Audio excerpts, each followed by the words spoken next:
Soal pertama adalah tentang Bung Hatta, salah satu proklamator kita. Soalnya begini, Bapak Dr. Andes Muhammad Hatta atau yang lebih dikenal dengan Bung Hatta, dalam perjalanan hidupnya pernah berikrar untuk tidak mau menikah sebelum Indonesia merdeka. Menurut Anda, sikap ini mencerminkan bahwa Bung Hatta adalah seorang pribadi yang A. Lebih mencintai negara daripada perempuan, B. Lebih mengutamakan kepentingan negara daripada kepentingan perempuan, C. Memiliki semangat dan jiwa bela negara yang tinggi, D. Lebih mendahulukan kepentingan negara daripada kepentingan pribadi, atau E. Lebih mengutamakan kepentingan perempuan daripada kepentingan negara. Oke, 3 detik. Iya, saya yakin rekan-rekan tahu jawaban yang benar adalah D. Lebih mendahulukan kepentingan negara daripada kepentingan pribadi. Ini juga merupakan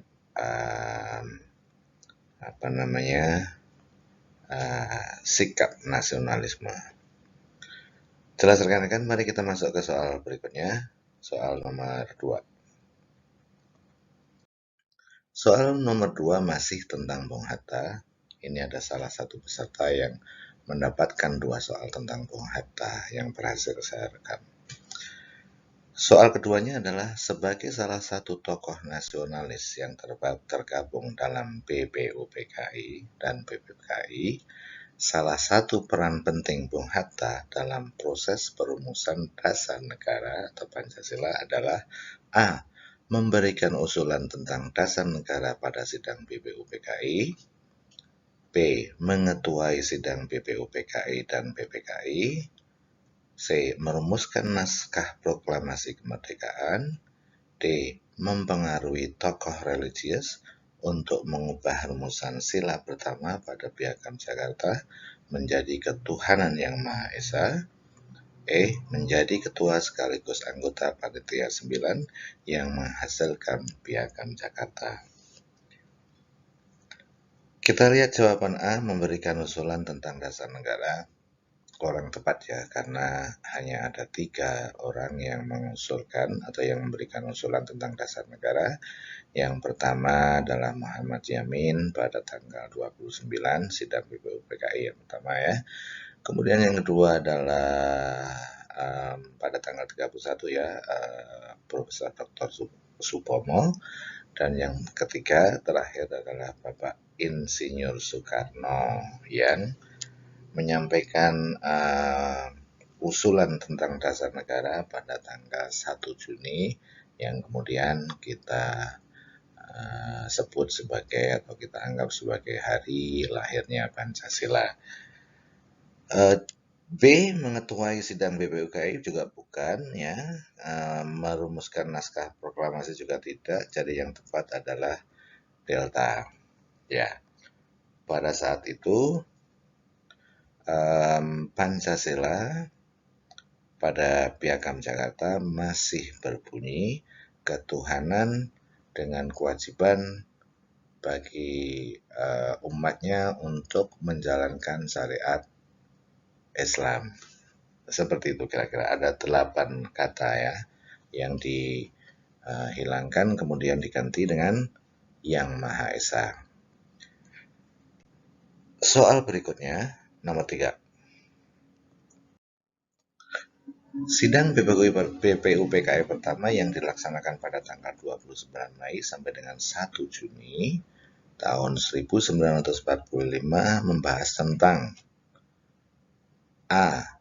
Rancangan Undang-Undang Dasar, B. Bentuk negara, C. Pernyataan Merdeka, D. Wilayah negara dan kewarganegaraan Indonesia, atau E. Calon rumusan dasar negara. Saya kira rekan-rekan masih ingat ya, ini tadi adalah tentang calon rumusan dasar negara, yaitu yang diusulkan oleh ketika founding fathers kita ya. Ada Muhammad Yamin mengusulkan dengan pri kebangsaan, pri keadilan. Pokoknya yang ada pri-pri itu adalah usulan Muhammad Yamin. Kemudian di berikutnya Bapak Supomo mengingatnya dengan cara yang mudah saja. Yang ada usulan yang ada keseimbangan antara lahir dan batin itu adalah usulan Pak Supomo. Kemudian yang terakhir itu usulan Pak Insinyur Soekarno, ya ada internasionalisme, nasionalisme, dan lain sebagainya. Oke, berikutnya kita masuk ke soal nomor 4. Rasa nasionalisme kebangsaan wajib dipupuk di dalam diri setiap warga bangsa dan masyarakat Indonesia dengan berdasarkan kepada keberagaman suku, agama, ras, dan antar golongan dengan tujuan agar A. Bangsa Indonesia mampu berdiri sendiri dan sejajar dengan bangsa lain, kurang tepat. B. Bangsa Indonesia mampu menjaga moralitas bangsa. C. Agar bangsa Indonesia mampu mewujudkan kedaulatan bangsa. D. Agar bangsa Indonesia mampu menjaga dan melestarikan identitas nasional. Atau E. Tidak akan pernah kehilangan kepribadian bangsa. Nasionalisme kebangsaan, ya, yang dibangun oleh masyarakat Indonesia itu berdasarkan kepada keberagamannya, keanekaragaman. Dan keberagaman dan keanekaragaman atau menerima keberagaman dan keanekaragaman itu sudah menjadi kepribadian kita, ya, atau kepribadian bangsa. Yaitu Pancasila itu kan sebagai kepribadian bangsa, dan di dalam Pancasila itu kita diwajibkan untuk bisa saling menghargai, bisa menjaga persatuan di dalam keberagaman. Jadi jawaban yang tepat adalah Eko, tidak akan pernah kehilangan kepribadian bangsa. Kepribadian bangsa itu apa sih? Kepribadian bangsa Indonesia yaitu tadi bergotong royong, ya, sesuai dengan Pancasila, bekerja sama, bertoleransi, ya, itu beberapa nilai diantaranya. Soal berikutnya nomor 5. Pola pikir dan cara pandang bangsa Indonesia terhadap jati diri dan lingkungannya yang didasarkan pada Pancasila dan UUD 1945 merupakan bentuk pengukuhan dan apresiasi terhadap negara yang berdaulat dan demi sikap nasionalisme yang mengalir dalam setiap perilaku dalam bernegara dan berbangsa. Kemampuan ini dikenal sebagai A. Nasionalisme, bukan. B. Wawasan hidup bangsa. C. Wawasan nasional. D. Wawasan Nusantara. Atau E. Ketahanan nasional. Oke, untuk pola pikir dan cara pandang bangsa Indonesia terhadap jati diri dan lingkungannya itu adalah wawasan Nusantara. Lanjut. Soal nomor 6. Tonggak sejarah kesadaran akan sikap nasionalisme di Indonesia ditandai dengan A. Proklamasi kemerdekaan. B. Sumpah Pemuda. C. Lahirnya organisasi Budi Utomo. D. Jawaban A, B, dan C salah. E. Semua jawaban A, B, dan C benar. Oke. Milestones dari gerakan nasionalisme di Indonesia itu dimulai dengan berdirinya organisasi Budi Utomo, kemudian diikuti oleh Sumpah Para Pemuda Indonesia untuk berbangsa, bertanah air, dan berbahasa satu Indonesia. Jadi, dan juga kemudian dinyatakan dalam proklamasi kemerdekaan, sehingga jawaban yang tepat dalam hal ini adalah jawaban yang tepat adalah E, ya, semua jawaban A, B, dan C benar. Nah, kepada rekan-rekan tolong jangan di komen, ya, ini salah, typo, salah. Mohon maaf. Oke, kita lanjutkan soal nomor 7. Oke, soal nomor 7, pengakuan terhadap keberagaman agama dan keyakinan di negara Indonesia merupakan perwujudan dari semangat nasionalisme dalam mempersatukan keberagaman nasional. Semangat ini dilandasi bahwa A. Semua agama dan kepercayaan adalah sama. B. Warga negara yang beragama adalah bentuk keberagaman. C. Agama merupakan karakter masyarakat Indonesia. D. Agama merupakan identitas terhadap Tuhan yang perlu dijamin. Atau E. Agama adalah nilai positif bagi warga negara. Hampir semuanya mirip-mirip ya. Oke, tapi jawaban yang tepat adalah dalam hal ini agama merupakan nilai positif bagi warga negara. Oleh karena itu perlu diakui keberagaman agama dan keyakinan oleh negara sehingga bisa menjadikan nilai positif bagi tujuan berdirinya bangsa yang berdasarkan pada Pancasila dan berakar pada keberagaman. Oke rekan-rekan, mari kita masuk ke soal berikutnya nomor 8. Undang-Undang Dasar 1945 merupakan konstitusi negara dan mempunyai beberapa fungsi untuk negara. Salah satu fungsi UUD 1945 adalah sebagai hukum tertinggi yang bersifat A. Mengikat seluruh warga negara. B. Sebagai acuan dan alat untuk mengontrol seluruh norma dan peraturan yang berlaku. C. Memuat tugas lembaga negara dan pelaksananya. D. Untuk menentukan lembaga negara. Atau E. Menentukan kehidupan negara ke depannya. Jawaban yang tepat adalah B ya. Sebagai konstitusi, Undang-Undang Dasar 1945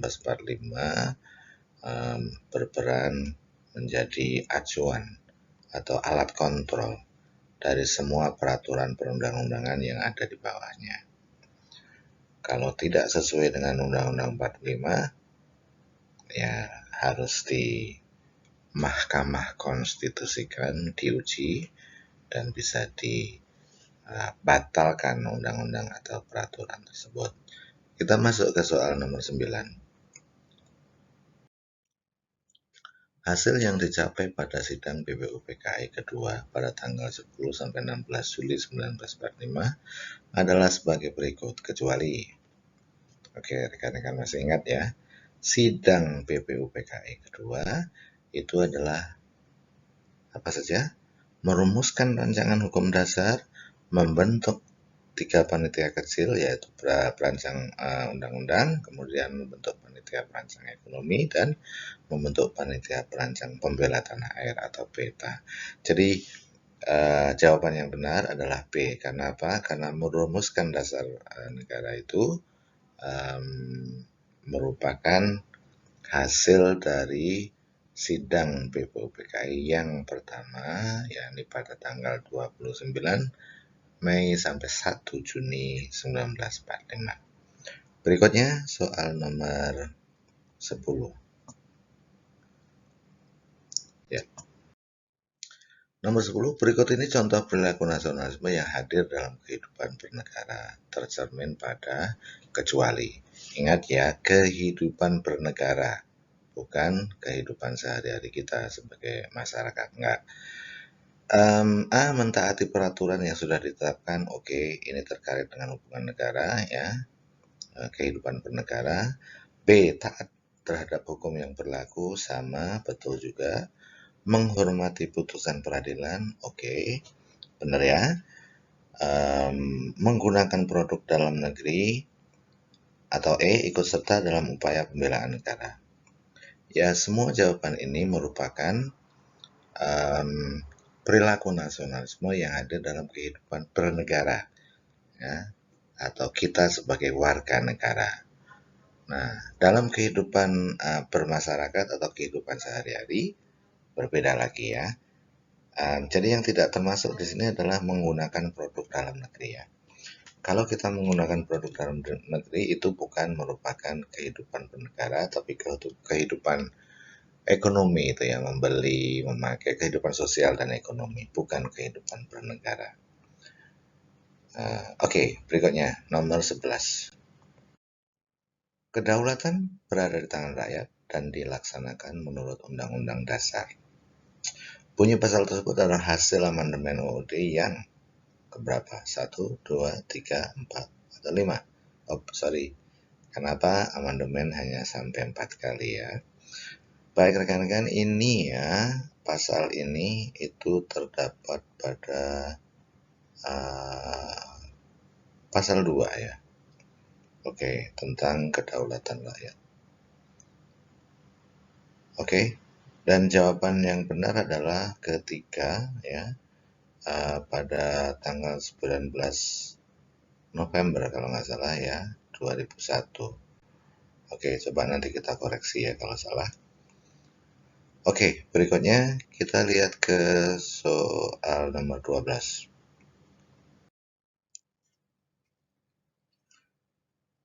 Pernyataan dalam pembukaan UUD 1945 bahwa melindungi segenap bangsa Indonesia dan seluruh tumpah darah Indonesia merupakan fungsi negara dalam mewujudkan tujuan NKRI yang berkaitan dengan apa? Oke, berkaitan dengan pertahanan.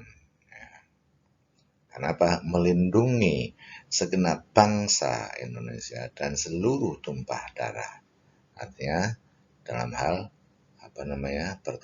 pertahanan. Nomor 13.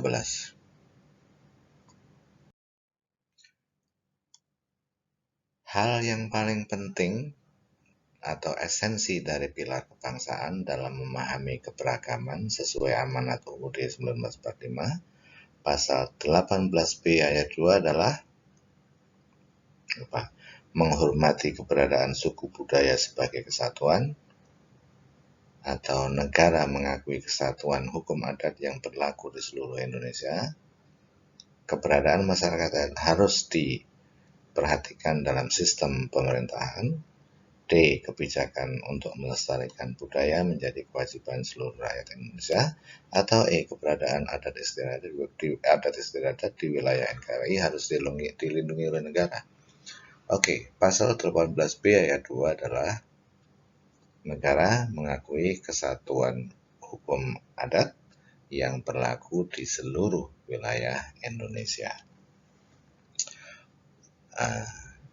Kalau ragu-ragu bisa dicek ya, pasal 18B ayat 2. Mari kita masuk ke soal nomor 14, rekan-rekan. Alasan utama para pendahulu bangsa untuk rela berjuang meraih kemerdekaan adalah kuatnya rasa cinta mereka terhadap bangsanya, sehingga mereka ya, jawabannya adalah D. Berani dan mau berkorban atau rela berkorban demi bangsa dan negara. Soal berikutnya. Soal nomor 15. Yang dimaksud dengan persamaan peran warga negara dalam upaya pembelaan negara adalah keseimbangan antara hak dan kewajiban. Apa maksudnya? A. Bela negara merupakan tanggung jawab dari seluruh warga negara, bukan hanya tanggung jawab komponen utama militer. Atau B. Usaha-usaha bela negara adalah kebudayaan yang menyatu dalam diri setiap warga negara. C. Perwujudan dari rasa cinta tanah air adalah pengorbanan terhadap negara yang harus dilakukan oleh seluruh warga negara. D. Warga negara dapat memilih peran dalam praktek upaya bela negara. Atau E. Upaya bela negara merupakan kehormatan bagi seluruh warga negara. Kita lihat ya. Jadi yang dimaksud dengan persamaan peran warga negara dalam upaya pembelaan negara adalah keseimbangan antara hak dan kewajiban. Itu maksudnya upaya bela negara itu merupakan kehormatan bagi seluruh warga negara. Oke rekan-rekan, ini semuanya ya saya kumpulkan dari 4 orang yang mengikuti tes SKD, dua di Jakarta, 1 di Banten, dan 1 di Palembang.